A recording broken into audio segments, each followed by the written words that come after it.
We are live. This is Literary Roadhouse. One short story once a week. I'm Gerald. I'm Andy.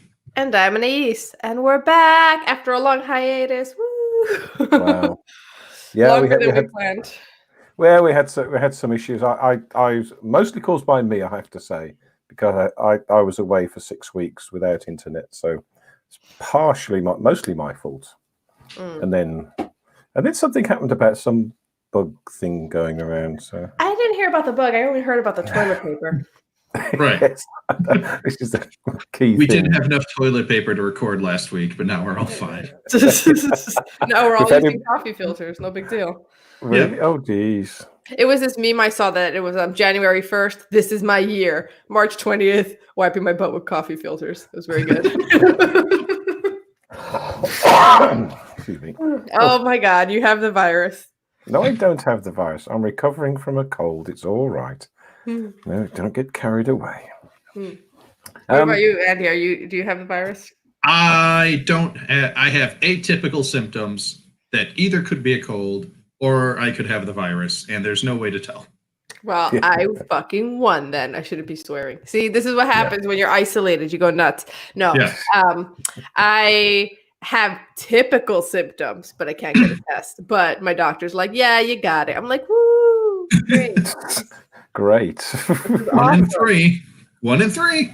1 in 3. We're doing good. You know what? 1 in 3 is not bad. Like that's the low end of the infection estimate, right? They're saying either 30%, somewhere between 30% to 70% of the population will get this. Wow.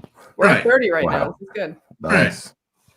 Well, I've been looking at we've been poring over infection graphs over here in the UK, and you know the rise of infections, and we're over in Europe. Italy is the sort of one that's way out front, and for some strange reason, and but we're about a fortnight behind them, but following exactly the same profile of graph, and everyone's just following the same, apart from Japan for some, and Korea, who seem to have been doing something different. Well, South Korea is like the lesson. The WHO said that they did it. Said China and South Korea did a great job, but what South Korea did, The band? Yes, the band. Yeah, the WHO. Is it WHO or WHO? I say WHO. You know, they're cool. Yeah. They're trending. They're not. Everyone's listening to the WHO these days. You know. And a big resurgence in early 2020. Wow. Huge resurgence. But what South Korea was doing is surveillance testing. So not just people who they thought had it, but people who came in contact with someone who had it. So they would map it, and then you're in quarantine now, and you're in quarantine, and that level of aggressive testing. But it's also easier on a smaller population in a smaller country. They have more tests. It's just it's harder in countries with more scale. Right. I don't know if you know this about America, Gerald. Mm-hmm. We're quite bigger than you. Are you? Okay. So much. It's all the cheeseburgers. Five times bigger. That's all. Yeah. It's not that much. Yep. Not that much. So I heard this. This is just fun to think about, right? So as of when I heard this information and I stopped paying attention, California, New York, and Illinois now have shelter-in-place orders. With those 3 states, that means 25% of the population in the U.S. are under shelter in place. Yep. Wow. What's that mean, shelter in place?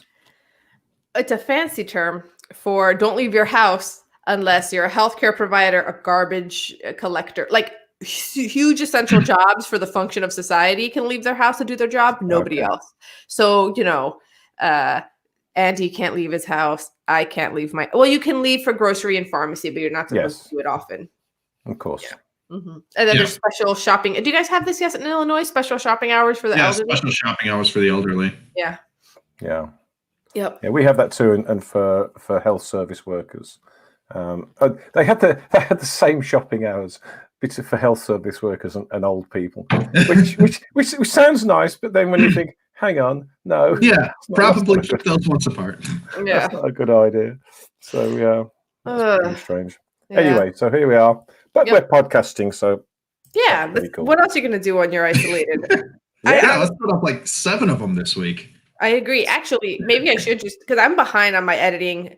My job hasn't stopped. I'm very fortunate to still have my job. A lot of people I know have lost their jobs, or they're getting like 2 weeks pay, but they may be gone for months. It's all very stressful. So I'm lucky. But at my job, I've actually become more essential because I'm everything digital and virtual, which now everything's digital and virtual.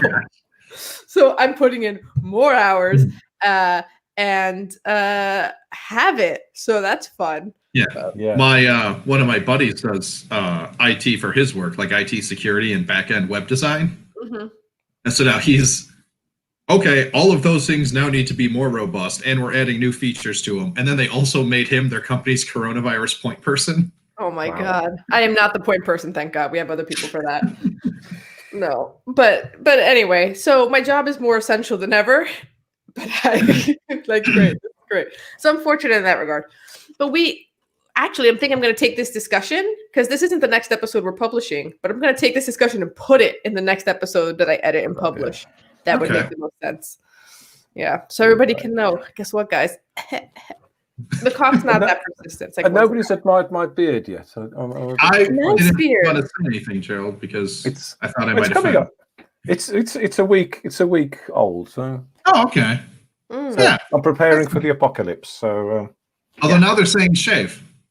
Are they? No, no, only if you wear the N95 masks. Oh, shave for the masks. Yeah, it's for the N95 masks. Yeah. So I was thinking, like, this keeps things away from my mouth. No, actually, it doesn't.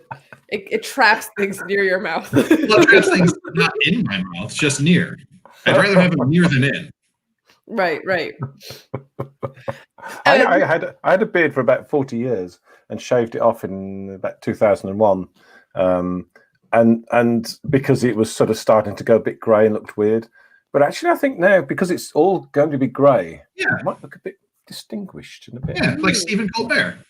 He's grown his out. Have you watched him? Yeah. No. You need to watch. Yeah, he is.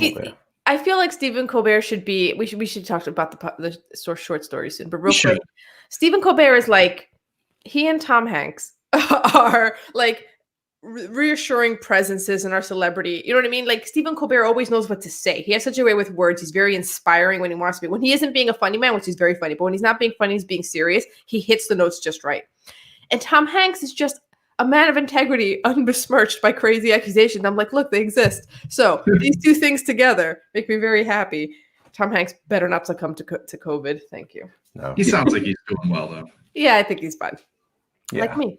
I'm fine. I like the fact he signs his social media thing with Hanks. Hanks. It's cool. I like that. Yeah. I'm going to start signing Hanks. Yeah. Even though it's not your name. Right. Story time. Okay. This week we have been reading Mandatory Carry or Mandatory Carry or Mandatory Carry. May I interrupt briefly? Go on. So you submitted this twice in a row. Did I? I believe so. Okay. You lost the first time and then won the second time. I thought for sure this was the name of some sort of island chain, right? Mandatory Carry. Doesn't it just sound like in the Bahamas? Mandatory Carry. It's a resort. And I pulled it up. I was like, oh, mandatory. Mandatory. Is that how you say it? Mandatory. Mandatory. Okay. Mandatory Carry. Anyway. My story, my pronunciation. By Caleb March. Now, if in all this time you haven't managed to read the story, please read it and then come back. It's less than 2,000 words, so it won't take you long. And at the top of the thing, it's quite a good summary, actually. I might just use this. In the future, everyone carries a gun. They have to. It's the law. And it's really about one guy who's not comfortable carrying a gun, and he takes some action once, which lands him in all sorts of trouble. That'll do. Yeah. One of these cliffhanger summaries. Yes, I do. I write thrillers. I have to have cliffhangers all the time. Okay, Andy, did you like the story? Yes, no, and why? No, it was hot garbage. It officially gets Andy's stamp of hot garbage. Wow. Okay, that's extreme. It's okay. So it's trying to set up this dystopia, right? Like, oh, everyone carries guns, and this is why it's awful. Look at these awful things that follow from it, right? And like some of the asides. Okay, so it's told in this weird tense where like time skips around a little bit, and he's like, I'm present doing the thing, and then all these weird asides to like reflect on society and what brought them to this point, and then he gets executed. But some of the asides feel dystopian, but like the actual plot of the story is he didn't intervene to stop a crime, which he was mandated by law to do because that's the point of everyone having a gun. And then he killed the guy who was the victim of the crime because that guy witnessed him. And then he got executed. But that's not a dystopian future. If you shoot a witness of your crime, that's wrong. This is the proper consequence of justice. Okay. You didn't dystopia me, man. Like you set up a dystopian atmosphere, and then we're like, and if you shoot an innocent person, you get killed. What a crazy future. Okay, Auntie, but you're all right. I'll get back to you right now. Like, I see what you're saying, but also you're being willfully obtuse on this point. Willfully obtuse. Wow. It's true. That's harsh. Gerald, did you like the story? Yes or no? I enjoyed it. I wouldn't say it was brilliant, but I enjoyed it. I enjoyed because everyone openly carrying a gun is not too far in the future, and that's what I quite like my dystopia just over the brow of the hill. So I quite liked the setup. I liked the asides and the reflections on the situation. The actual the main sort of plot point in the story, it's just a bit sort of weird. I mean, I like the character. I liked how he was conflicted about having to carry a gun, and I liked how he spent time down at the shooting range, making increasing his skill, because then it became a skill rather than all his mates who are bravado and all into guns for guns' sake. So I quite liked that. But my one criticism was that the actual turning point of the story was a bit sort of strange. So a bit sort of simple. Okay. So I think I'm probably closer to Gerald than Andy, but I think maybe I like it a little bit less. I think for me, it felt a little too neat in a way. Like if you're trying to make some commentary on the gun control issue in the US in particular, and you're trying to say, aha, here's the natural consequences if this continues in the way that certain people in the country want it to continue. This is what could happen. Aha. Yeah, but there's just something so it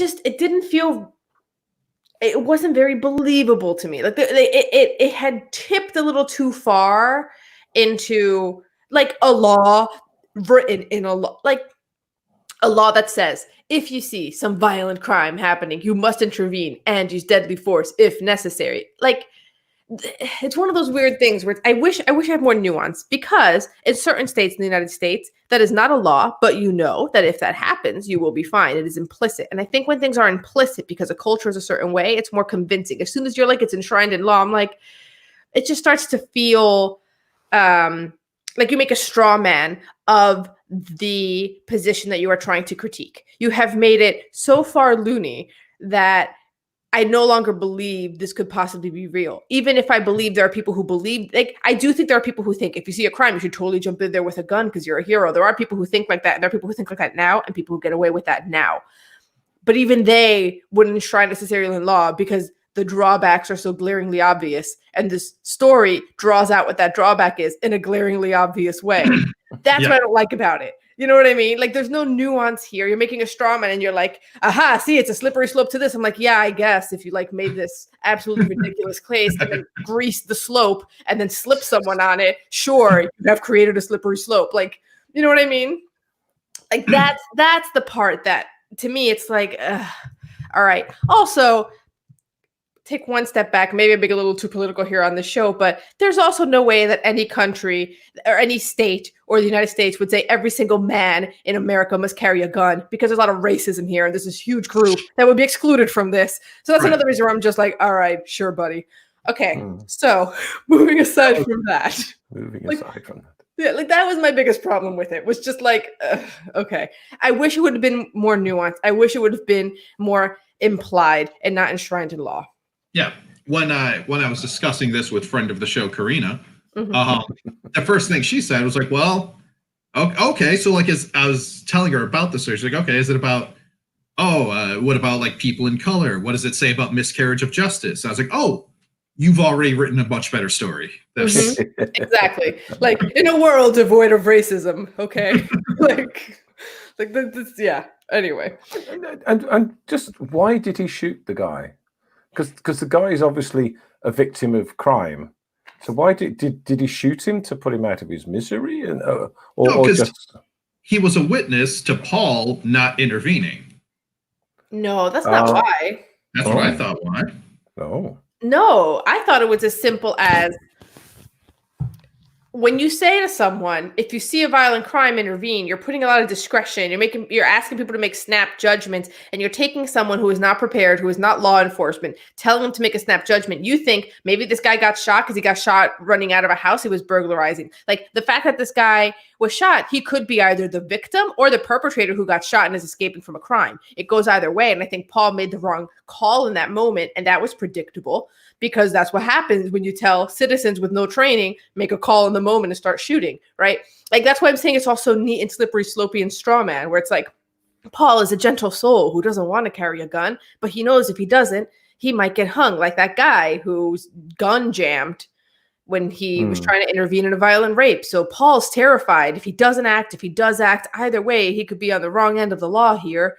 And in this moment, he chooses to act. He's confused. He's not reading the situation correctly. What a tragedy that he's being hung, this gentle soul. And I get what you're saying, Andy, where it's like, yeah, he killed an innocent person. But then the dystopian part of this is, yes, but you are making people arbiters in the moment of who should and shouldn't get shot. And when you do that, this is the predictable end result. So it's tragedy all around. Okay. I think you've written a much better story. I think that's the story. That's the story. I think you've written a better version of this story. He did not witness the crime. He just saw the old man on the sign, on the stop sign. But the old man witnessed Paul not intervening. I don't think that's what motivated him. I don't see that anywhere. I think it's as simple as, it's not clear when you see someone bleeding, are they the victim or are they a criminal who got injured while escaping from a crime? And he made the wrong call. No. Okay. Because of Paul's failure, the initial shooting of the old man was still unsolved, since Paul had killed the only known witness. Yes. Right. That's what I'm saying. He had misread the situation. He didn't see the old man as the victim. And because he killed the old man, that failure, the old man who was the witness. You're reading into that part, though. And I'm not saying you're wrong. You're reading into Paul's motivation. I'm not saying you're wrong. You can read into it, but I take the alternate view. I see. I feel like my view is more supported. I think Paul was confused in the moment, made the wrong call, and that is a predictable outcome of this kind of crazy law. See, I think Paul knew this man was the victim, and Paul knew he hadn't previously intervened in the actual crime and shot the old man to keep Paul's failure to intervene a secret. But then he didn't see the original crime, did he? That he only saw the guy coming round, limping round the corner.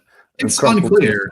And also, if the old man had been shot, Paul would have heard gunshots. Yeah. And was by law required to charge towards the gunshots. Yeah. Right. There's no one in sight. Yeah. So there's no one else on the street. There's no one else in sight. There were no sounds, nothing else mentioned in the story. There's just this guy who's obviously bleeding for some reason. Could have been stabbed maybe. But that's So yeah, it's kind of strange, isn't it, that Paul would think that I could be cited for not intervening when he was nowhere near the original crime anyway and wasn't a witness to it.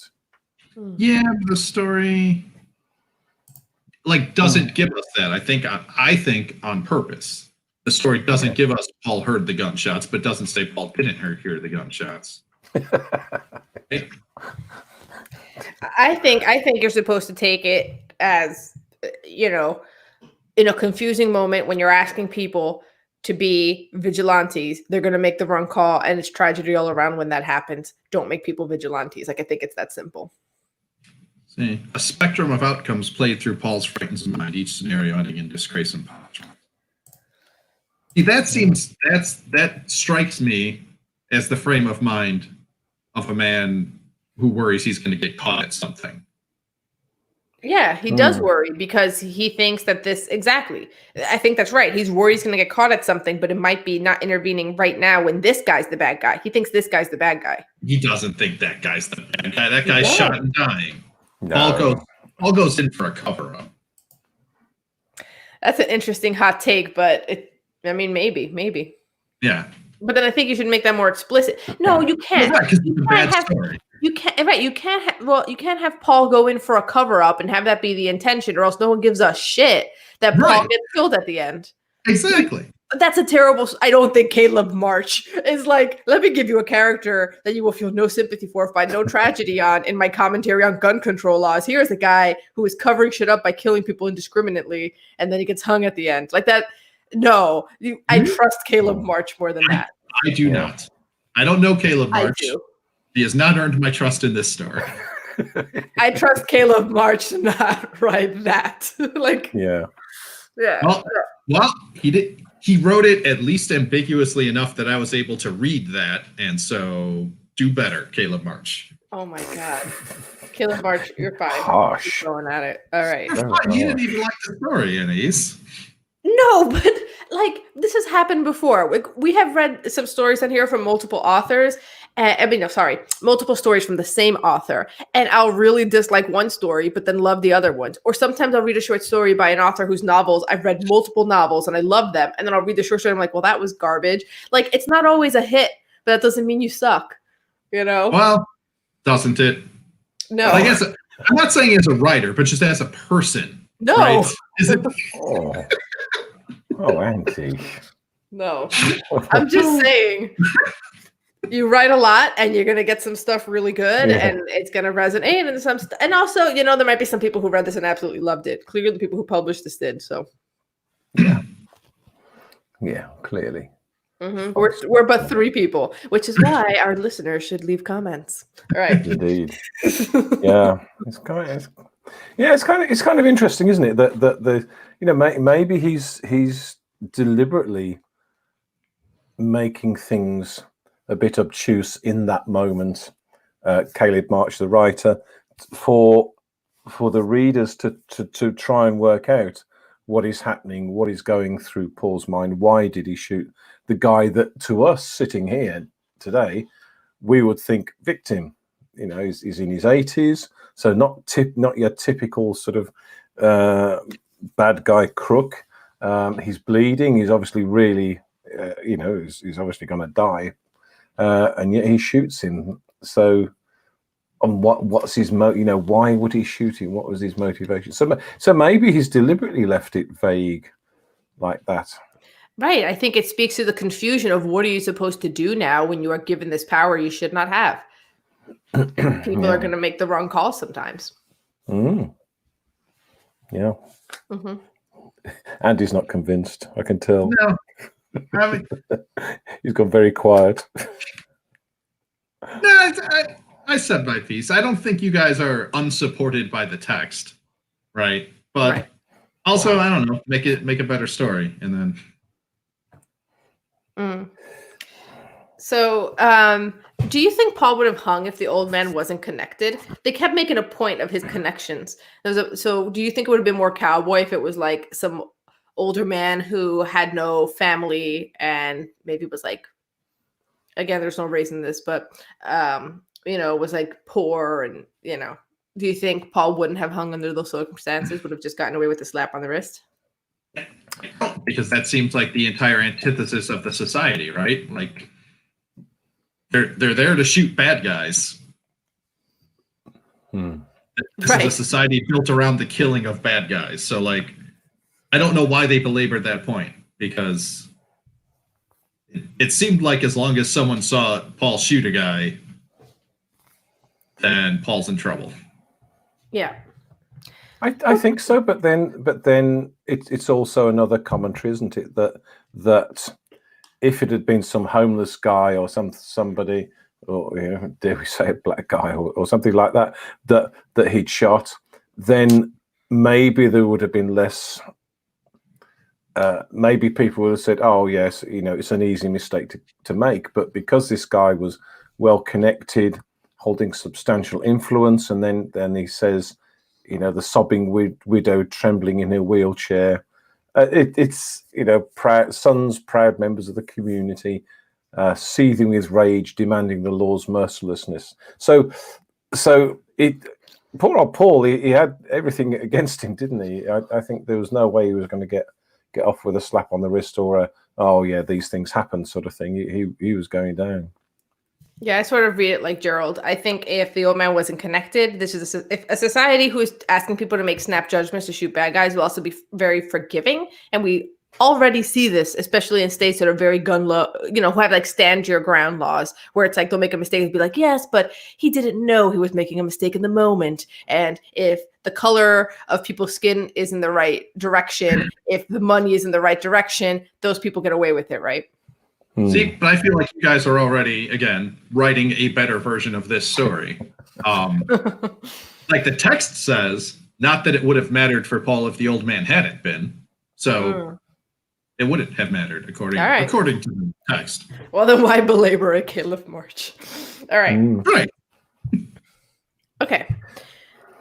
Not that your guys' story you just came up with wasn't great. Like, I'd read that, like more of a social commentary. Sure. I mean, to read that, you really just have to read actual news articles. Like, we're already there. In certain states, it's not fiction. But I'm just saying, if you want to push it, Gerald, what was your expression, over the hill, like just going to dystopia, you need to keep in mind all of the other factors that come into play here, which is why the law as written that's quoted here just seems so like every time people move in a frankly more evil direction, they're always slick about it. Right. Like people are slick. Like they're not there like, I want you to shoot whoever you want. Like they say it differently. Yeah. So this was a dystopia about gun violence that doesn't take into effect the current real dystopian things about class and race differences involved in gun violence. And wealth and everything, though in the US wealth and race is the same. But yeah. Yeah. Almost. A lot of overlap. Not the same, but a lot of overlap. Okay. True. Okay. I think we answered all of my questions that I had prepared. Wow. Yeah. That's except for the pros. What do you guys think of the pros? How to keep your attention? Yeah, but I think it annoyed Andy, didn't it? I think, but I liked it. As I say, I liked the asides and the little bits of commentary. I liked the fact, apart from the problem I had with the actual incident. I think the plot carried the rest of the story really well. So I was quite happy with that. I didn't mind the asides as such. Like, I thought that was the interesting, giving you the interesting bits about this world, right? But I don't know if I want to say like the tense, like the setting in place was weird, right? It was this weird fluid. We're here at the shooting, and then here's a bunch of asides, and now all of a sudden we're at Paul's execution. But like, it wasn't. It was a weird, fluid, timey-wimey stuff, right? Yeah, I like the asides though. The best part of the story was how everyone acted at the gun parties, how people talked about it at work, how people bragged about their wives shooting. Yeah, like the asides were good, Mhm. but they integrated strangely into the story. Hmm. Like they bridged. It was I a see. strange bridge, Weird right? transitions. Weird transitions from Paul's shooting, and then here's a bunch of asides, and then Paul's execution. But like it didn't connect well. Mm. Yeah, the transitions didn't bother me, but I will say I enjoyed the asides more than the main plot for all the reasons we've already belabored, Yeah. which is Paul's shooting was just, yeah, the whole thing was just, okay. Like, well, you did shoot an innocent person. I get that you were confused. There's tragedy here, but like, the Right. whole situation is just so weird Hmm. without Yeah. seeming real. Yeah, and like the asides were also like the actual dystopian society parts of the story, right? Like this. Mhm.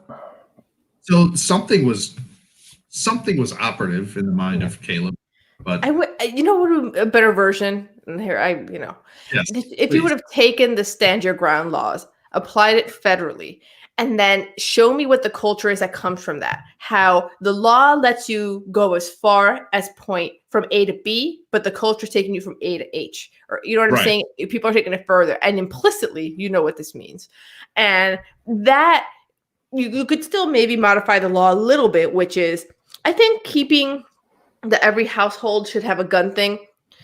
It's a bit of an issue because of the race part, but you know, I could almost stomach that part more. It's the you must intervene and use deadly force if necessary part. That's like, that's no one says that. There's a reason you don't Hmm. say that, because this slippery slope is so obvious. But if you want, you know what I mean? Like, I mean, they do sort of say that, I guess, with school shootings, teachers should have guns, but you know. Hmm. I think Yeah. it's quite interesting in this country when, if we have, say, a terrorist situation or somebody with some weapon, and we bring out, for those who don't know, our police aren't normally armed.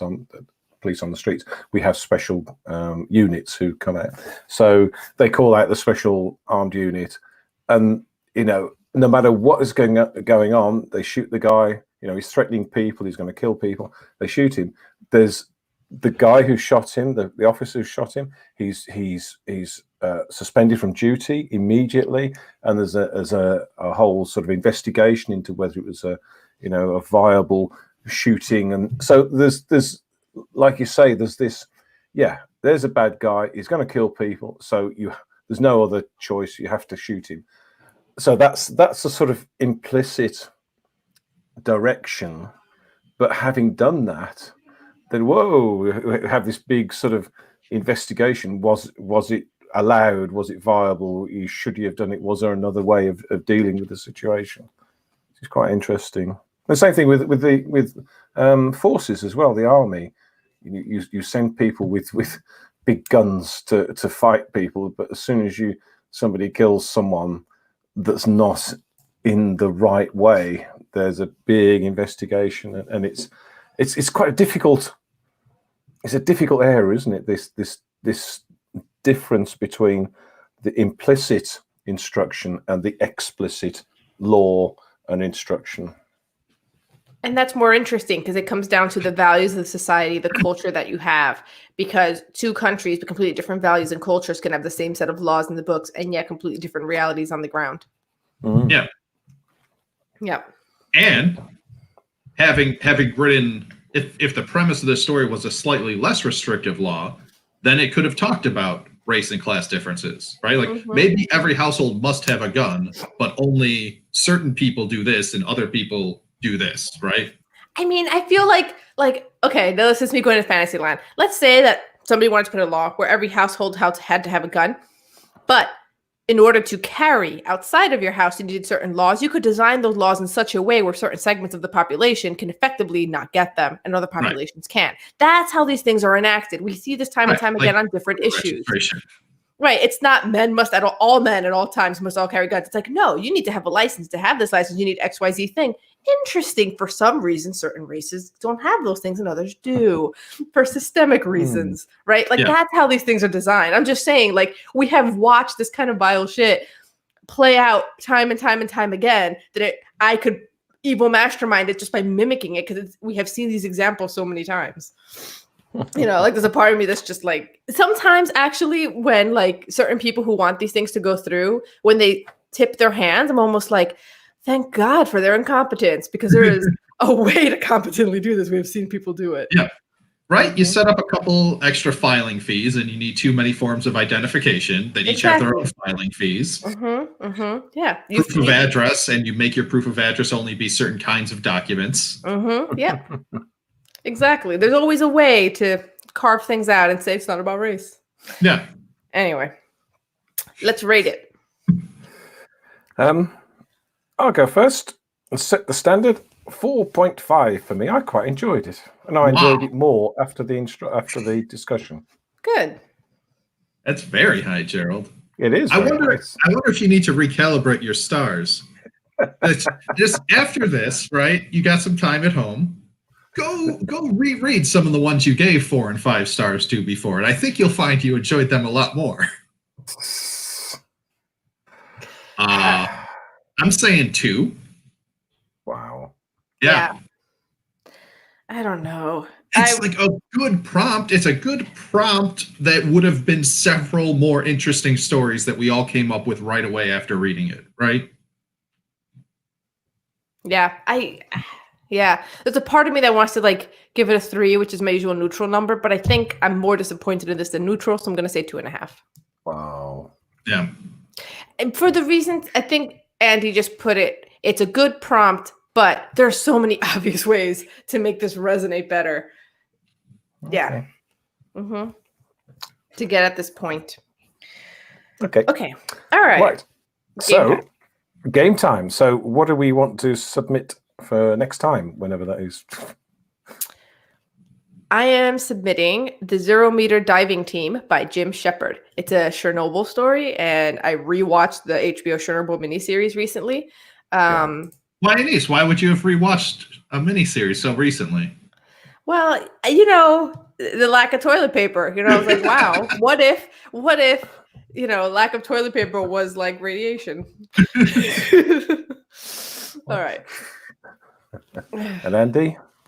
I am submitting With the Beatles by Haruki Murakami. Ooh. Wow. Yeah. How interesting. A couple of interesting sounding stories. Okay. Well, I because it's been so long since we've done this podcast, I'd forgotten that I'd submitted this story. So it's only a minute to go that I realized I had to have a quiz. So it's perhaps not as well organized as normal. But anyway, this is a quiz about guns. So there we go. Gun quiz 2020. I have failed. No, you don't know. So Anise is first, according to my screen. Right, a dedicated sniper would most likely use this type of firearm. Is it an automatic machine gun, a bolt-action rifle, or a semi-automatic rifle? Semi-automatic rifle? No. Bolt action? Bolt action, yeah. I don't know what the difference is. It's got a bolt action. Wow. Yeah, it's like a single shot. I'm not ready for this apocalypse, guys. No, yeah, I know. Don't buy any guns. Andy, what is James Bond's pistol manufacturer of choice? Is it Remington? Is it Remington, Colt, Walther, or Gatling gun? I feel like Remington. No, it's Walther. Walther PPK. Walther. Wait, is that pronounced Walther? Well, it's Germanic, so it's spelled Walther, though. Walther, if you're pronouncing it properly. But if I've only seen that word in print, I would have said Walther. Well, you would. Okay. But you still got it wrong. I got it wrong. Please proceed. Okay, thank you. You're doing well. What do you want, Anise? I was just going to say, since this show has had a lot of teasing about how to pronounce things with English and American accents, my favorite thing is the river that flows through London, spelled Thames. How do you pronounce it, Gerald? It's Thames, obviously. Yeah, obviously. That was one of my favorite books as a kid. Thames doesn't rhyme with James, and I was very confused by the title. Of course it does. Look, Thames James. And that's a real book. Yeah. Thames doesn't rhyme with James. Fantastic. I've never seen that. Very good. Okay, so first round, nul point, as we say in Europe. Anise, which submachine gun is named the Chicago Typewriter? Ooh. Is it a Heckler and Koch MP5? Is it a Colt 9mm? Or is it Thompson submachine gun? Chicago Typewriter. Maybe the Colt 9mm? Ooh. Submachine gun? The submachine gun, yeah. Tommy gun, yeah. That was my second guess, but I thought the other one might be more common. It's Al Capone. Give him the Chicago Typewriter, boys. Wow. Yeah, see? Andy, where was the first gunpowder weapon developed? Was it China, Mexico, or Persia? Gunpowder weapon? Gunpowder weapon. Persia? You'd be wrong. China. China. Yeah. Well, I knew gunpowder, but I thought like there was a thing about gunpowder, but not gunpowder weapons. No. All the good stuff comes out of China. So, including never mind. Continue. Yes. The China virus. No, don't call it that. But it did come from there. Anise, what do you call the spiral grooves cut into the bore of a gun? Is it breech, buttstock, or rifling? What? Okay. What? Go get what? What do you call the spiral grooves cut into the bore of a gun? Down the barrel. Is it called breech? Is it called buttstock? Or is it called rifling? Rifling?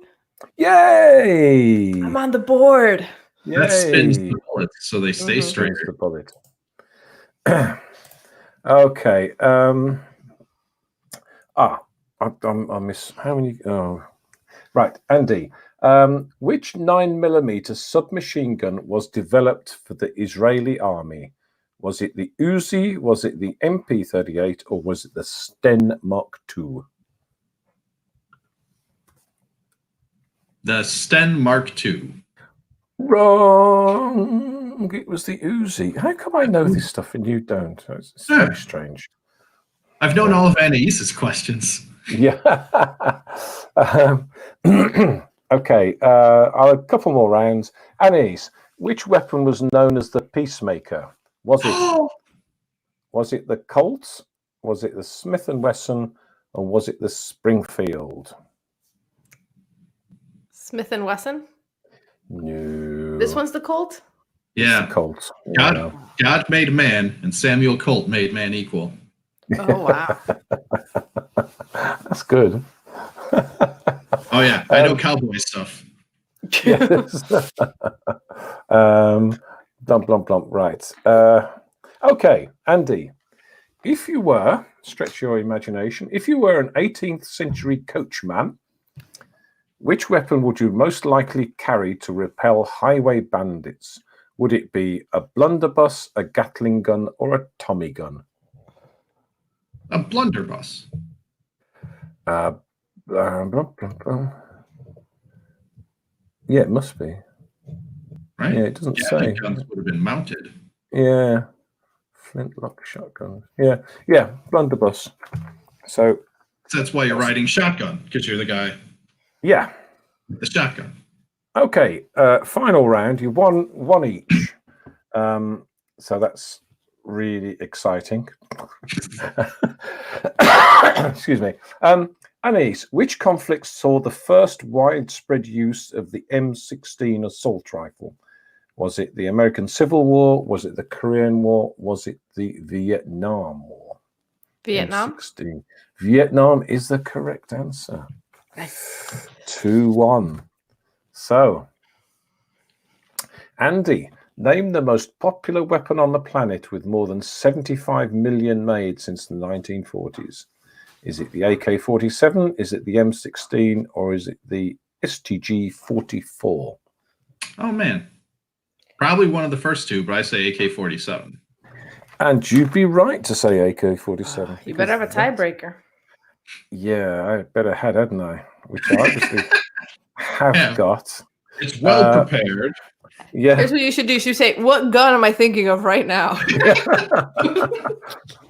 Okay. What's in my pocket? Okay.